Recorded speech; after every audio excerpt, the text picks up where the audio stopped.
Greetings, Transurfers, and welcome to Monday, the beginning of a new week of 3 reality Transurfing transmissions from the 78-day practical course in reality Transurfing by Vadine Zealand that will be read by me, Niva Shah, as Tufty the Priestess, starting today with lesson number 57.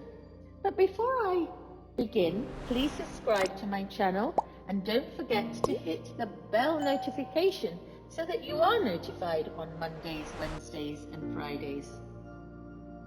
Today's lesson is called Inferiority, like the inferiority complex, which is based on an ego. Feeling inferior or superior to anyone is very much an ego mask that people tend to wear. So when a person begins to realize that they don't fit conventional standards of anything, they start to begin to feel inadequate. But in comparison to who? Like, who's laid the law down of who you are going to be?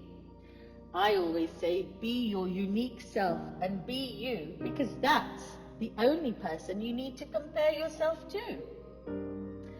Ask yourself, do you want to be like everyone else? Or do you want to be your own self? I mean, at the end of the day, there's just me, myself, and I, really. You won't succeed in being yourself if you try to hide your shortcomings or your inferiority complexes. You will start to feel like you are being yourself if you focus on developing your finer qualities, which is your uniqueness, and there's no one else quite like you in this universe.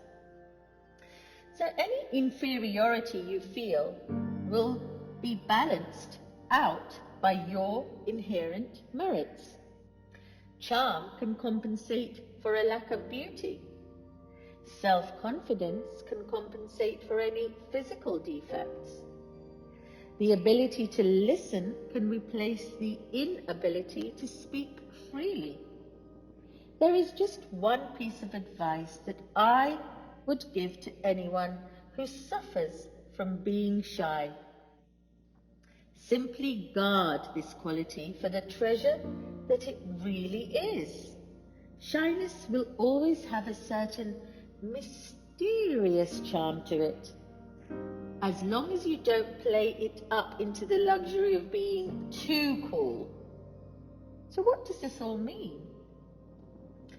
Well, feelings of inferiority are based on comparison of you to the other. Oh, I'm not only unattractive outwardly, I have no talents or no particular ability. Could be your self-talk. Or I'm not intelligent or witty and I don't know how to communicate with people. This is called being a victim. I'm not worth anything. No, it's much more serious than that.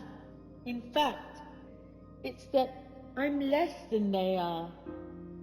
Now I say to you today, do you want to be a victim? Or would you like to be a victor? You see, this type of thinking is an example of a dependent relationship in its purest form. And so because of this, it creates an energetic polarization. They're good, I'm bad. And what does polarization do? It generates a wind of balancing forces. Of course it does. That's normal physics. Equal opposites attract. Or every action has an equal and opposite reaction. And this causes a person to try and raise their artificially understated value in any way possible. Therefore, the person begins to behave unnaturally, emphasizing even more the aspects of themselves that they're trying to hide. Come on, buffoons, stop making a fool of yourself. Battling with an inferiority complex can really create far, far more unpleasant consequences then the complex itself. Stop being a victim. There is only one way to eliminate a complex like this, my friends. Stop comparing yourself to others and switch the focus of your attention from your shortcomings to your strengths. Always turn everything to an advantage. All is well in my world. Create a positive slide in which your strengths are in such a full bloom that your shortcomings fade into the background. You can do it. You've just got to imagine it and be it and live it. So what's my advice for you this Monday? Live in this virtual slide and soon it will be transformed into your reality, because the Play-Doh of the universe just molds into what you believe yourself to be. Bye for now.